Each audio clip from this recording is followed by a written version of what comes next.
На непон километар од влезот во прилепското село Беловодица, на земјениот пат, се уште се видливи трагите од вчерашното свирепо убиство.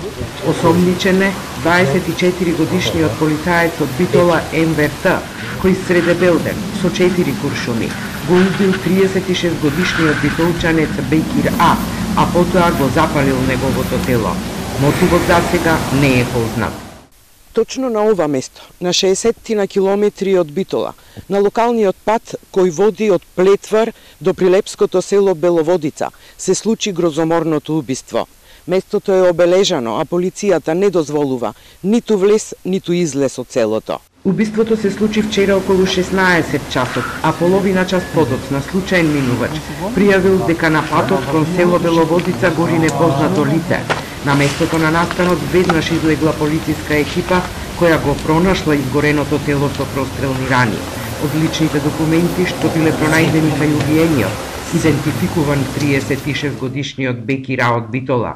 Покрај телото се пронајдени и траги од 2 автомобила, 4 чаури и 1 зрно.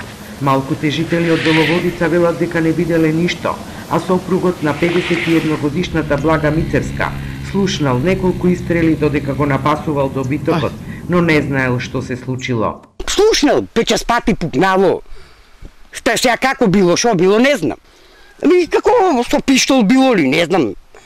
Така, ама од кај знам, вика, шо е, кој е, како е. Си прибрал кравите и си дошол дома. Полицаецот по извршеното убиство се вратил во Битола, а на неговиот Facebook профил објавувал фотографии и означувал локации каде се движел низ градот. Полицијата потврди дека е полициски службеник, а бил пронајден после полноќ. Веднаш се преземени мерки и активности за пронаѓање на сторителот и околу 2 часа од ноќеска приведен е сторителот во полициска станица, каде што го признал делото и детално појаснил како го извршил. Во текот на денот сторителот ќе биде предаден на јавен обвинител. Неофицијално полицаецот го извршил убиството со службениот пиштол кој го носел иако не бил на должност. Обвинител наредил обдукција врз телото на убиениот.